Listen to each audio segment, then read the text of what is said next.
Good afternoon students, welcome to SRS IAS and law academy. अब से जो पिछली वाली जो क्लास थी, क्लास 15, उसमें हमने जो है सेंटर स्टेट रिलेशंस जो है वो खत्म कर दिया था और अभी क्लास 16 जो है वो हम स्टार्ट करने जा रहे हैं। इसमें हम जुडिशरी जो है उसको कवर करेंगे।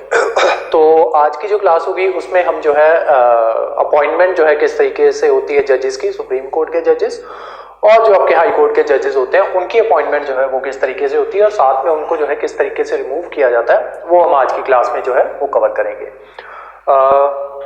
उसी के साथ साथ जो है आपके एक्टिंग चीफ जस्टिस जो है वो कौन होते हैं और जो आपके एडहॉक जजेस जो होते हैं वो कौन होते हैं, वो भी आज की क्लास में जो है वो आपको बताया जाएगा।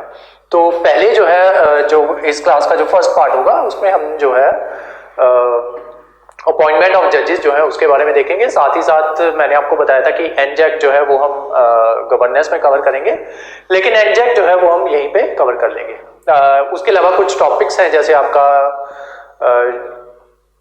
PIL हो गया आपका, ठीक है, पब्लिक इंटरेस्ट लिटिगेशन, या फिर जो आपका जुडिशियल रिव्यू हो गया या जुडिशियल एक्टिविज्म हो गया, वो सारे टॉपिक्स जो है वो आपको गवर्नेंस में कवर करवाए जाएंगे। ठीक है, तो इसमें जो है जो आपका प्री पॉइंट ऑफ व्यू से इंपॉर्टेंट है जुडिशरी, वो सारा पार्ट जो है वो आपको यहीं पे कवर करवा दिया जाएगा। इसी वजह से एनजैक जो है वो भी यहीं पे आपको कवर करवाया जा रहा है। ठीक है, तो आज की जो फर्स्ट पार्ट होगा इसमें हम अपॉइंटमेंट और उसी के साथ एनजैक और जो आपके फर्स्ट जजेस केस, सेकंड जजेस केस और थर्ड जजेस केस जो है वो भी आज की क्लास में इसी पार्ट में हम डिस्कस करेंगे। देन इसके नोट्स बनाएंगे और जो सेकंड पार्ट होगा उसमें हम जो है रिमूवल ऑफ जजेस जो है वो देखेंगे। ठीक है, तो क्लास हम स्टार्ट करते हैं।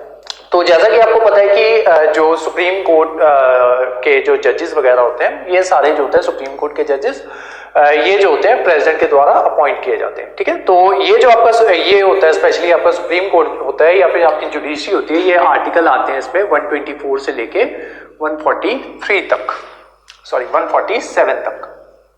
ठीक है, तो ये आर्टिकल जो होते हैं ये सारे आपके इसमें आते हैं सुप्रीम कोर्ट के अंतर्गत, और ये होता है आपका पार्ट 5 ऑफ द कॉन्स्टिट्यूशन जो है वो इसमें आता है। और जो सुप्रीम कोर्ट जो था इसको इनॉग्रेट किया गया था 28 जैन 1950 को, ये जो था आपका सुप्रीम कोर्ट ये इनॉग्रेट कर दिया गया था। हालांकि इसकी बात जो है वो 1935 में ही आ गई थी, जब मैंने आपको वो सारे करवाए थे कि किस तरीके से वो वहां पे जो कोर्ट बनाया गया था वो बाद में आगे जाके आपका सुप्रीम कोर्ट जो है वो बन जाएगा। तो jab हम हिस्टोरिकल बैकग्राउंड करवा रहे थे तब आर्टिकल नहीं, इंडियन एक्ट था 1935 का, मुझे एक्ट का एग्जैक्टली नाम अभी फिलहाल याद नहीं आ रहा, Indian act of 1935 I think ऐसा कुछ नाम होगा उसका। तो उसमें जो है आपका ये जो था सुप्रीम कोर्ट जो है उसको बनाने की बात जो है वो आपकी की गई थी। साथ में जो आपका RBI था उसकी बनाने की बात की गई थी, और भी बहुत सी चीजें जो है वो उसमें बोला गया था कि वो चीजें जो है जो आजाद भारत जो होगा या भारत का जो कॉन्स्टिट्यूशन जो होगा उसमें वो चीजें जो है वो इंक्लूड कर ली गई बाद में, जो बातें आर्टिकल 1935 में की गई थी, सॉरी एक्ट ऑफ 1935 में की गई थी। तो इससे हमारे टॉपिक पे आते हैं वापस, जुडिशरी। तो जो अपॉइंटमेंट ऑफ जजेस जो होती हैं वो किनके द्वारा अपॉइंट किए जाते हैं? प्रेसिडेंट के द्वारा। ठीक है, तो जो आपके जजेस होते हैं वो प्रेसिडेंट के द्वारा अपॉइंट किए जाते हैं। अब उनकी क्वालिफिकेशन जो है वो क्या होगी कि किसी भी जज को, सुप्रीम कोर्ट का जज जो है वो कब लगाया जाएगा, तो उसके लिए कुछ क्वालिफिकेशन जो है वो दी गई है। तो वो क्वालिफिकेशन जो है वो क्या है, सबसे पहले दोनों की बताऊंगा मैं आपको। सुप्रीम कोर्ट के जजेस की क्वालिफिकेशन जो है वो अलग है, हाई कोर्ट के जजेस की क्वालिफिकेशन जो है वो थोड़ी सी अलग है। ठीक है, तो सुप्रीम कोर्ट का जज होने के लिए सबसे पहले आपको क्या चाहिए कि आप सिटीजन ऑफ इंडिया हो। ठीक है, तो यहां पे भी सबसे पहली कंडीशन क्या होनी चाहिए कि आप जो है सिटीजन ऑफ इंडिया होने चाहिए। एंड सेकंड क्या है कि एक तो आपको सिटीजन ऑफ इंडिया जो है वो होना ही चाहिए। सेकंड कंडीशन क्या है कि यू शुड बी ए जज of high court for 5 years। ठीक है, या फिर एडवोकेट ऑफ हाई कोर्ट और सुप्रीम कोर्ट फॉर 10 years। ठीक है, और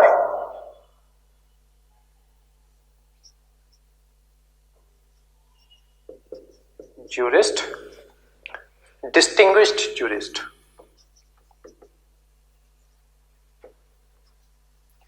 distinguished jurist in the eyes of president। ठीक है, पहली कंडीशन क्या है कि आप सिटीजन ऑफ इंडिया होने चाहिए। उसके अलावा अगर इन तीनों कंडीशंस में से कोई भी कंडीशन फुलफिल करता है कोई जज या फिर कोई एडवोकेट, तो वो जो है एलिजिबल हो जाता है सुप्रीम कोर्ट का जज बनने के लिए। पहली कंडीशन, तीनों में से कोई एक कंडीशन फुलफिल करनी चाहिए। सबसे पहले जज of high court for 5 years, ठीक है, एडवोकेट ऑफ हाई कोर्ट और सुप्रीम कोर्ट फॉर 10 years, और distinguished jurist in the opinion of president. ठीक है, तो ये कंडीशंस है सुप्रीम कोर्ट के जज के लिए। हाई कोर्ट के जज के लिए क्या कंडीशंस है? उसमें सिर्फ दो ही कंडीशंस हैं। एक है कि आप जो है सिटीजन ऑफ इंडिया होने चाहिए, और दूसरी जो है second, advocate of high court for at least 10 years। ठीक है, तो ये दोनों कंडीशंस अगर आप फुलफिल करते हो तो आप हाई कोर्ट के जो जज जो है वो आपको लगाया जा सकता है। ठीक है, तो सुप्रीम कोर्ट के लिए यहाँ पे 3 कंडीशन है, तीनों में से कोई एक फुलफिल होनी चाहिए। या तो जज ऑफ हाई कोर्ट हो 5 साल के लिए, या फिर एडवोकेट ऑफ हाई कोर्ट या फिर सुप्रीम कोर्ट हो फॉर 10 years, या फिर डिस्टिंग्विश्ड जूरिस्ट हो in the eyes of president. तो आप जो है सुप्रीम कोर्ट के जज जो है वो आपको बनाया जा सकता है। ठीक है, तो ये सारी जो थी ये थी कंडीशंस की क्वालिफिकेशंस की आपको सुप्रीम कोर्ट का जज बनने के लिए या हाई कोर्ट का जज बनने के लिए आपकी क्वालिफिकेशंस जो है वो क्या होनी चाहिए। नेक्स्ट देखते हैं कि इनको अपॉइंट जो है वो किस तरीके से किया जाता है। तो जो आपका आर्टिकल 124 है, इसी के तहत जो है जो जजेस जो होते हैं उनको अपॉइंट किया जाता है, और उसी के तहत जो है इनको रिमूव भी आर्टिकल 124 के तहत ही किया जाता है।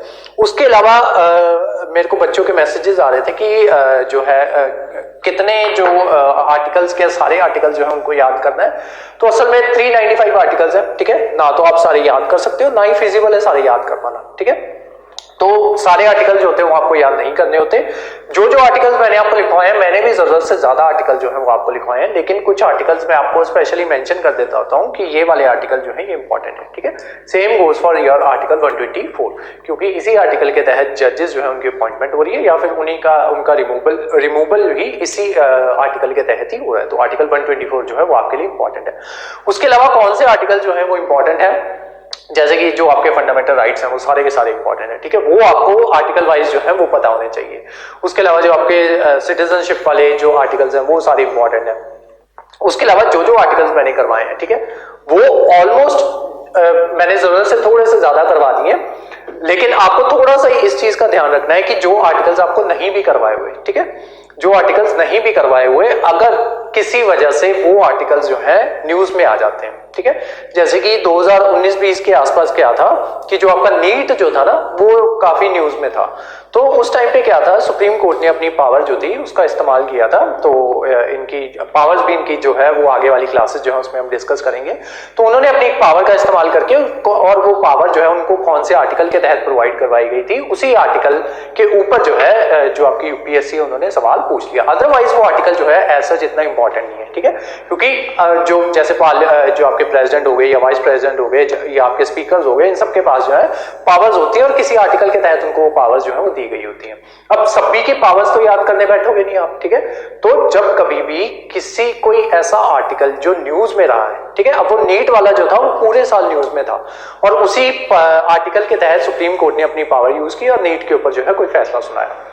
अब वो आर्टिकल जो था वो सारा साल जो था वो न्यूज में था, तो इस वजह से उसके ऊपर सवाल जो है वो आ गया। तो इसी तरीके से अगर कोई ऐसी चीज जो न्यूज में है, ठीक है, या न्यूज में आ गई है, तो उससे रिलेटेड जो भी आर्टिकल होगा वो जो है आपके लिए इंपॉर्टेंट हो जाता है। ठीक है, तो इस तरीके से आर्टिकल्स का ध्यान रखना है कि कौन कौन से आर्टिकल जो है इंपॉर्टेंट है, बस उतने टाइम के लिए उस आर्टिकल को याद करना है। ऐसे सारे आर्टिकल जो है वो आपको याद करने की जरूरत नहीं है। हाँ, जो मैंने करवाए हैं जैसे स्पेशली आपके फंडामेंटल राइट से रिलेटेड हो गए या फिर सिटीजनशिप से रिलेटेड हो गए, या कुछ कुछ आर्टिकल जैसे प्रेसिडेंट से रिलेटेड करवाए मैंने, या फिर आपको इमरजेंसी से रिलेटेड आर्टिकल जो है ये मोस्ट इंपॉर्टेंट है, ये आपको याद ही होने चाहिए। ठीक है, तो इनको तो याद करना है, लेकिन सारे आर्टिकल जो है उनको याद नहीं करता। हाँ, न्यूज देखते रहना है, जो न्यूज से रिलेटेड कुछ भी आ गया, ठीक है, अगर यूपीएससी का एग्जाम दे रहे हो तो 1 साल पहले की न्यूज में कोई भी आर्टिकल अगर न्यूज में रहा है तो वो आर्टिकल आपको पता होना चाहिए। ठीक है, अगर ग्रेड बी का कोई एग्जाम दे रहे हो तो पिछले 6 महीने के देख लिया करो। ठीक है, तो यही जो होता है इसके पीछे लॉजिक होता है।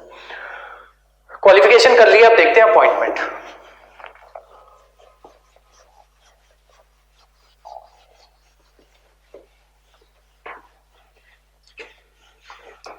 अपॉइंटमेंट मेथड जो है वो सेम है। ठीक है, उसका भी अपॉइंटमेंट और रिमूवल मेथड जो है हाई कोर्ट का भी सेम है और जो आपके सुप्रीम कोर्ट के जजेस हैं उनका भी सेम है। तो इस वजह से सिर्फ एक ही का मैं करवाऊंगा, ठीक है।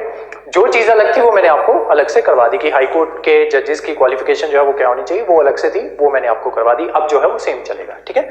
तो अपॉइंटमेंट ऑफ जजेस जो है वो मैंने आपको बताया था कि आर्टिकल 124 के तहत की जाती है, ठीक है, जजेस की अपॉइंटमेंट आर्टिकल 124 का क्लॉज 2, ठीक है। तो आर्टिकल 144 क्लॉज 2 क्या कहता है, दैट जजेस of high court are appointed by president, कि जो जजेस होंगे वो किसके द्वारा अपॉइंट किए जाएंगे, प्रेसिडेंट के द्वारा, ठीक है। इसी के तहत एक आर्टिकल और आता है जो ये कहता है, however while appointing the other जजेस and also appointment, article 217 and transfer article 220, ठीक है। कि अगर ये तो कहता है कि प्रेसिडेंट जो है, जो जजेस जो है उनको प्रेसिडेंट जो है वो अपॉइंट करेंगे, लेकिन आर्टिकल 217 और 220 क्या कहता है कि अगर प्रेसिडेंट ने किसी को अपॉइंट करना है, ठीक है, या फिर किसी जज को ट्रांसफर करना है, तो उसके लिए वो क्या करेंगे, चीफ जस्टिस ऑफ इंडिया जो होंगे उनको कंसल्ट करेंगे, ठीक है। तो ये बात जो है ये किस किस में कही गई है, आर्टिकल 217 और 220 में, ठीक है। उसके अलावा जो जुडिशरी वाले बच्चे हैं उनके लिए इंपॉर्टेंट है, ठीक है, उनके लिए ये सारे आर्टिकल्स 124 से लेके 147 तक सारे इंपॉर्टेंट है, ठीक है। तो आपको करने हैं सारे के सारे।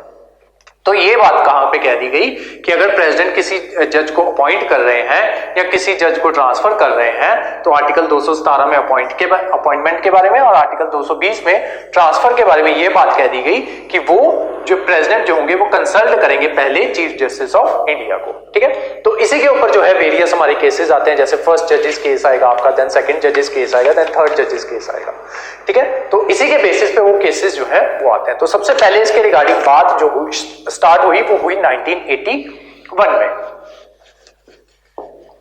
1981 में क्या होता है कि एसपी गुप्ता केस जो है एक आता है, एसपी गुप्ता केस 1981, जिसको फर्स्ट जजेस केस भी कहा जाता है, ठीक है। तो फर्स्ट जजेस केस में क्या कहा गया कि सुप्रीम कोर्ट ने बोल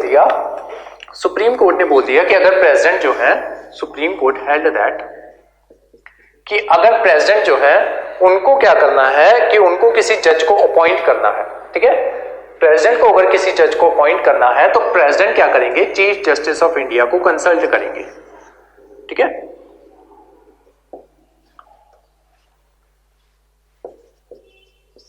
president chief justice of India को कंसल्ट करेंगे, और जब ये इनको कंसल्ट करेंगे ना तो इनके बीच में कुछ बातचीत होगी। वो जो बातचीत जो होगी ना, वो बातचीत होगी इफेक्टिव कंसल्टेशन। जो जब चीफ जस्टिस ऑफ इंडिया को प्रेसिडेंट कंसल्ट करेंगे तो वो कौन सी कंसल्टेशन होगी, इफेक्टिव कंसल्टेशन। इफेक्टिव कंसल्टेशन का मतलब क्या होता है कि जो भी इनके बीच में बातचीत होगी वो लिखित रूप में होगी, ठीक है, इन रिटन फॉर्म। ये कह दिया गया आपका फर्स्ट जजेस केस में, ठीक है, कि इन दोनों के बीच में जो बातचीत होगी वो एक इफेक्टिव कंसल्टेशन होगी, यानी कि सब कुछ रिटन में कहा जाएगा कि कौन से जज को जो है जज ऑफ सुप्रीम कोर्ट जो है वो लगाना है। लेकिन साथ ही साथ ये बोल दिया गया इसी जजमेंट में, फर्स्ट जजेस केस में ये बोल दिया गया कि वो जो इनकी जो इफेक्टिव कंसल्टेशन होगी, ठीक है, जो chief justice of India president को बोलेंगे वो प्रेसिडेंट के लिए नॉन बाइंडिंग होगा, नॉन बाइंडिंग, ठीक है। तो ये बोल दिया गया आपके फर्स्ट जजेस केस में। अब इसके बाद क्या आया, सेकंड जजेस केस आया। सेकंड जजेस केस, ये केस का नाम था advocates on record case, advocates on record case 1993, ठीक है। तो 1993 में केस आता है जिसमें जो है सुप्रीम कोर्ट जो होते हैं वो अपनी जो पिछली रूलिंग थी उसको ओवर रूल कर देते हैं, ठीक है। उन्होंने पिछली बार क्या बोल दिया था कि ये चीज जो होगी ये नॉन बाइंडिंग होगी, ठीक है। तो इस बार उन्होंने इस चीज को ओवर रूल कर दिया। इस बार सुप्रीम कोर्ट ने क्या बोला कि अगर प्रेसिडेंट को किसी भी जज को अपॉइंट करना है एज अ जज ऑफ सुप्रीम कोर्ट तो उनको क्या करना होगा, प्रेसिडेंट कंसल्ट करेंगे चीफ जस्टिस ऑफ इंडिया को, साथ ही साथ टू सीनियर मोस्ट जजेस ऑफ सुप्रीम कोर्ट, ठीक है। चीफ जस्टिस ऑफ इंडिया जो है उनको तो कंसल्ट किया ही जाएगा, साथ ही साथ 2 सीनियर मोस्ट जजेस जो होंगे उनको भी कंसल्ट जो है वो किया जाएगा। यहां पे क्या हो गया, यहां पे डायरेक्ट कॉलेजियम की बात जो है वो नहीं की गई, लेकिन इनडायरेक्टली कॉलेजियम जो था आपका उसको इंट्रोड्यूस कर दिया गया सेकंड जजेस केस में, ठीक है। तो यहां पे इनडायरेक्ट जो आपका ये जो था कॉलेजियम जो था उसको इंट्रोड्यूस कर दिया गया था सेकंड जजेस केस में। साथ ही साथ उन्होंने क्या बोल दिया कि ये सारी जो वार्तालाप होगी ये इफेक्टिव कंसल्टेशन के थ्रू होगी, इफेक्टिव कंसल्टेशन, कि ये सारी वार्तालाप जो होगी ये लिखित रूप में होगी, ठीक है। मतलब दोनों के बीच में जो रिटन जो है कम्युनिकेशन जो है वो रिटन फॉर्म में होगा। साथ ही साथ पिछली बार क्या बोला गया था कि ये चीज जो थी ये नॉन बाइंडिंग थी, इस बार जो इन तीनों की मिलके जो एडवाइस होगी, ठीक है, प्रेसिडेंट के लिए वो बाइंडिंग होगी, कि प्रेसिडेंट को जो है उसके ऊपर फैसला जो है, जो फैसला इनका होगा प्रेसिडेंट को वही फैसला जो है वो देना पड़ेगा, ठीक है। उसी जज को जो है अपॉइंट करना पड़ेगा एज अ जज ऑफ हाई कोर्ट या फिर सुप्रीम कोर्ट, ठीक है। तो ये हो गया आपका सेकंड जजेस केस। इसके बाद क्या होता है, एक थर्ड जजेस केस आता है।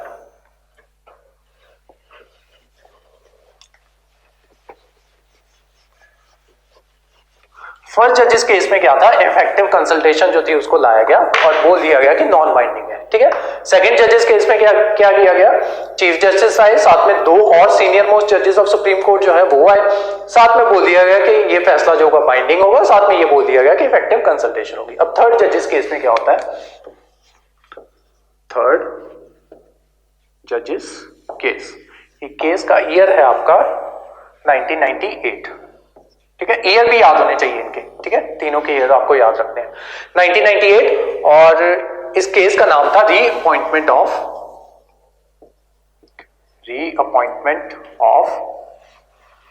जजेस केस,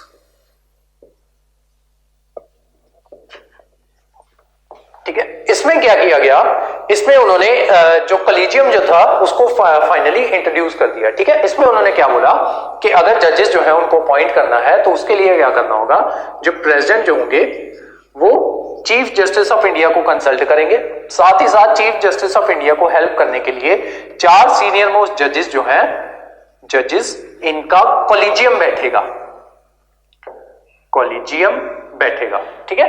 तो इस बार फाइनली कॉलेजियम जो था उसको इंट्रोड्यूस कर दिया गया, ठीक है। यहां पे जो था इनडायरेक्टली कॉलेजियम एज सच कोई वर्ड जो है वहां पे इंक्लूड नहीं किया गया था, यहां पे कॉलेजियम जो था वो फाइनली जो या फिर ऑफिशियली जो है कॉलेजियम उसको इंट्रोड्यूस कर दिया गया, मतलब 4 सीनियर मोस्ट जजेस बिठाए और उनको क्या कह दिया गया कि ये कॉलेजियम ऑफ जजेस जो है जो फैसला सुनाएगा वो प्रेसिडेंट के लिए फाइनल और बाइंडिंग होगा, ठीक है। इसको इफेक्टिव कंसल्टेशन के अंदर लाया गया, ठीक है, यानी कि जो भी कम्युनिकेशन होगी वो रिटन फॉर्म में होगी और साथ में जो भी कम्युनिकेशन होगी वो बाइंडिंग होगी प्रेसिडेंट को, ठीक है। तो ये सारा था आपका थर्ड जजेस केस।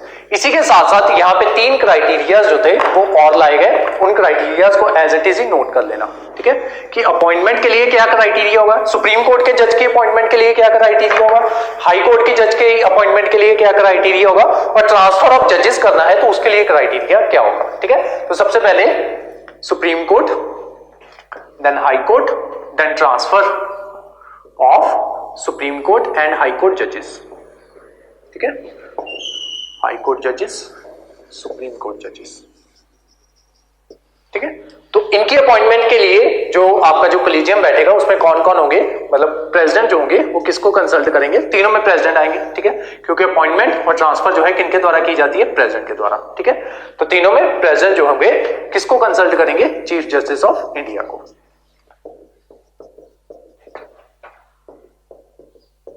ठीक है। तो तीनों में प्रेसिडेंट जो होंगे चीफ जस्टिस ऑफ इंडिया को कंसल्ट करेंगे। साथ में यहां पे कौन होंगे, 4 सीनियर मोस्ट जजेस, ठीक है। अगर सुप्रीम कोर्ट के जज को अपॉइंट करना है तो कौन कौन होंगे कॉलेजियम में, प्रेसिडेंट जो होंगे चीफ जस्टिस को कंसल्ट करेंगे और साथ में 4 सीनियर मोस्ट जजेस का कॉलेजियम जो है वो बैठेगा, ठीक है। नेक्स्ट आते हैं हाई कोर्ट के जजेस, तो उसके लिए कौन होंगे, प्रेसिडेंट होंगे, चीफ जस्टिस ऑफ इंडिया होंगे, 2 सीनियर मोस्ट जजेस ऑफ सुप्रीम कोर्ट होंगे और साथ ही साथ chief justice of concerned state, कि जिस स्टेट के लिए, जो मान लो पंजाब के लिए हाई कोर्ट के जजेस जो है वो चुने जा रहे हैं, तो उसमें से कौन कौन किस किस को कंसल्ट किया जाएगा, पहले तो प्रेसिडेंट जो है वो अपॉइंटमेंट करेंगे, देन जो है आपके supreme court chief justice of India जो है वो उसमें होंगे, और साथ ही साथ 2 सीनियर मोस्ट जजेस ऑफ सुप्रीम कोर्ट होंगे, और साथ ही साथ पंजाब के चीफ जस्टिस ऑफ जो पंजाब होंगे, पंजाब के चीफ जस्टिस होंगे, उनको भी कंसल्ट किया जाएगा। ठीक है, तो अगर हाई कोर्ट के जजेस को अपॉइंट करना है, अगर पंजाब के हाई कोर्ट के जज को अपॉइंट करना है तो पंजाब के चीफ जस्टिस को कंसल्ट किया जाएगा। अगर किसी और स्टेट के हाई कोर्ट के जज को अपॉइंट करना है तो उसी स्टेट के जो चीफ जस्टिस होंगे उनको कंसल्ट किया जाएगा। तो ये सारी बातें जो है ये थर्ड जजेस केस में हुई है। थर्ड है आपका, अगर ट्रांसफर करनी है जजेस की, ठीक है, तो किस किस को कंसल्ट किया जाएगा? प्रेसिडेंट कंसल्ट करेंगे चीफ जस्टिस ऑफ इंडिया को, और उसी के साथ साथ 4 सीनियर मोस्ट जजेस of supreme court plus chief justice of receiving end sending high court, chief justice of receiving end sending high court. इसमें क्या है कि अगर एक हाई कोर्ट के जज की ट्रांसफर करनी है किसी दूसरे हाई कोर्ट में, ठीक है, मान लो पंजाब के हाई कोर्ट के जज हैं, उनकी ट्रांसफर करनी है हरियाणा के हाई कोर्ट में, ठीक है। अब किस किस को कंसल्ट किया जाएगा? प्रेसिडेंट कंसल्ट करेंगे चीफ जस्टिस ऑफ इंडिया को, 4 सीनियर मोस्ट जजेस ऑफ सुप्रीम कोर्ट को, साथ में chief justice of high court of Punjab and chief justice of high court of Haryana, ठीक है। तो अगर ये ट्रांसफर जो करनी है जिस स्टेट से करनी है और जिस स्टेट में करनी है, उन दोनों के चीफ जस्टिस को कंसल्ट किया जाएगा, ठीक है। तो ये सारा कहा गया आपका थर्ड जजेस केस में, ठीक है। अब सरकार जो थी उसको ये बात जो है वो पसंद नहीं है कि ये जो पूरा मेथड जो है ये सारा का सारा मतलब सब कुछ सुप्रीम कोर्ट के हाथ में है, मतलब सब कुछ जो है जुडिशरी के हाथ में है। प्रेसिडेंट जो है उनको उनकी बात जो है वो माननी पड़ती है, ठीक है। इस वजह से उन्होंने क्या किया, उन्होंने 99 कॉन्स्टिट्यूशनल अमेंडमेंट एक्ट की उसमें 99 कॉन्स्टिट्यूशनल अमेंडमेंट एक्ट जो है वो लेके आए, और उसमें जो है उन्होंने एनजे एक्ट जो था उसको इंट्रोड्यूस कर दिया। अब देखते हैं एनजे एक्ट के बारे में। एनजे एक्ट में उन्होंने क्या किया कि उन्होंने बोला कि ये कॉलेजियम जो है वो बिठाया जाएगा, लेकिन कॉलेजियम में कौन कौन बंदे होंगे वो हम आपको बताएंगे।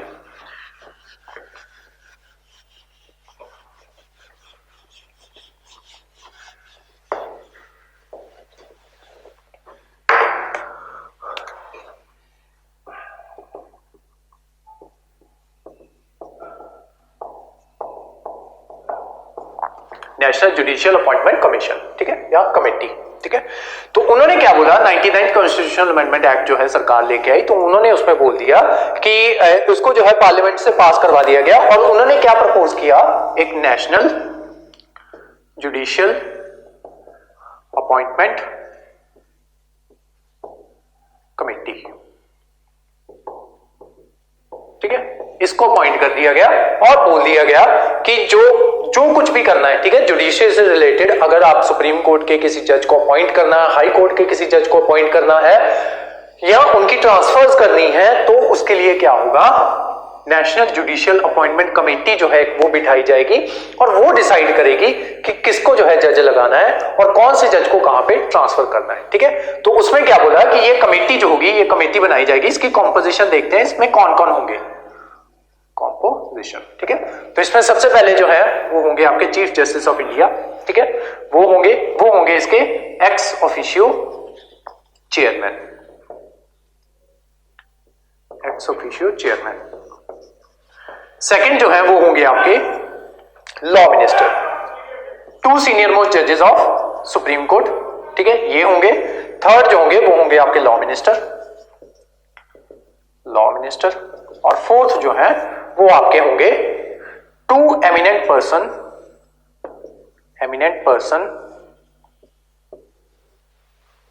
नॉमिनेटेड बाय अ कमेटी, ठीक है, नॉमिनेटेड बाय अ कमेटी। अब इस कमेटी में कौन कौन होगा, इस कमेटी में उन्होंने बताया कि एक होंगे आपके prime minister plus chief justice of India plus leader of opposition. ये जो एनजे एक्ट जो था ये दोबारा से कोर्ट में चैलेंज हो गया, ठीक है। ये चैलेंज किस वजह से हुआ, सेपरेशन ऑफ पावर के बेसिस पे, ठीक है।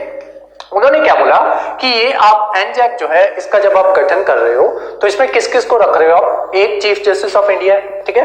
अब इसकी जो वोटिंग होगी, ठीक है, 50% ऑफ वोटिंग से ज्यादा अगर वोटिंग जो है मतलब जिस भी जज के लिए इन लोगों ने वोटिंग जो है वो डाल दी तो उस जज को जो है वो अपॉइंट कर दिया जाएगा। तो इसमें जुडिशरी के मेंबर्स कितने वो देखते हैं, एक है आपके चीफ जस्टिस ऑफ इंडिया, एक मेंबर, 2 मेंबर्स हैं आपके सुप्रीम कोर्ट के, ठीक है। तो कितने मेंबर्स हो गए जुडिशरी के, 3 मेंबर्स। उसके अलावा एग्जीक्यूटिव के मेंबर्स या फिर आप कह सकते हो कि लेजिस्लेचर के मेंबर्स यहां पे कितने हैं, ये लॉ मिनिस्टर, ये किनके मेंबर होते हैं आपके, उसके एग्जीक्यूटिव के, ठीक है, लॉ मिनिस्टर आ गए, ठीक है। देन आपके ये आपके 2 eminent person nominated by a committee, ठीक है, कि ये कमेटी जो 2 बंदों को नॉमिनेट करेगी वो 2 बंदे इसमें इंक्लूड होंगे, ठीक है, 2 एमिनेंट पर्सन। अब वो कमेटी में कौन कौन है, एक है आपके प्राइम मिनिस्टर, एक है आपके लीडर ऑफ ऑपोजिशन, ठीक है। तो एक वोट इसकी, एक वोट इसकी और एक vote chief justice of India की, ठीक है। अगर इन दोनों ने अपनी मर्जी से, ठीक है, कोई 2 बंदे चुन लिए तो चीफ जस्टिस की वोट का तो कोई मतलब ही नहीं रहेगा, ठीक है। तो यहां पे 3 बंदे जो थे वो आपके इससे आ गए, लेजिस्लेचर से आ गए, या आप कह लो कि अब सरकार की तरफ से आ गए, ठीक है।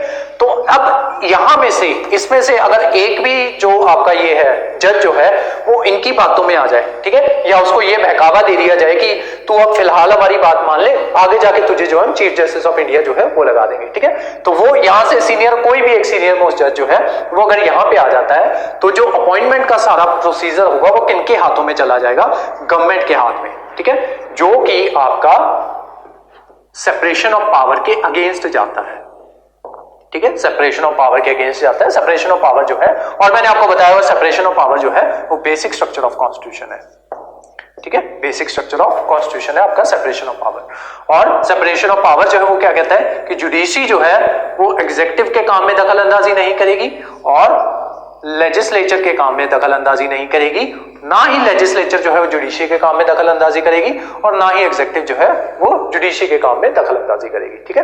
तो ये जो थी ये दखल अंदाजी की जा रही थी, इसी वजह से इसको जो आपका जो ये है सुप्रीम कोर्ट जो है उन्होंने बोल दिया कि ये जो आप लेके आए हो 99th कॉन्स्टिट्यूशनल अमेंडमेंट एक्ट जो है ये अनकॉन्स्टिट्यूशनल है, इसलिए इसको नल एंड वॉइड जो है वो घोषित कर दिया गया, ठीक है। अनकॉन्स्टिट्यूशनल था, इस वजह से इसको जो है खत्म कर दिया गया। तो अभी जो आपका करंट पोजीशन चल रही है वो वही पोजीशन है जो 3rd जजेस केस में मैंने आपको बताई थी कि जजेस जो है उनको किस तरीके से अपॉइंट किया जाएगा, सुप्रीम कोर्ट के एंड देन हाई कोर्ट के एंड देन उनकी ट्रांसफर जो है वो किस तरीके से की जाएगी, ठीक है। तो ये सारा था आपका अपॉइंटमेंट से रिलेटेड, ठीक है। अब मुझे चेक कर लें तो इसमें कुछ छूटा हो तो।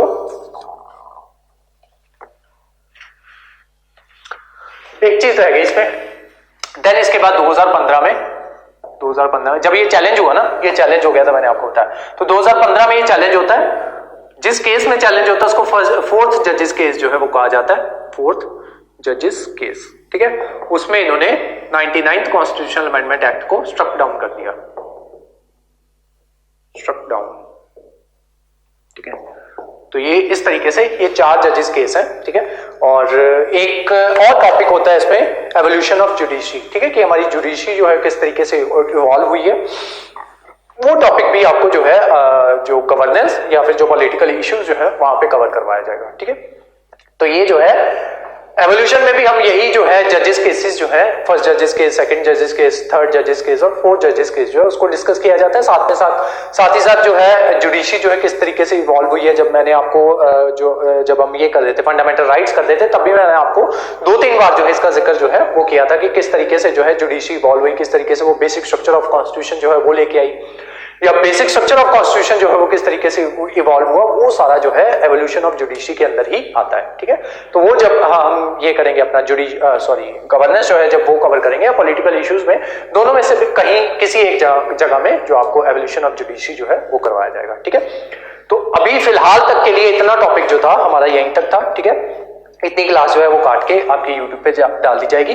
बाकी बच्चे जो है जितना हमने अभी तक कर लिया है उसके नोट्स बनाओ, देन उसके बाद हम जो है रिमूवल ऑफ जजेस जो है उसको स्टार्ट करेंगे, ठीक है। तो लिखो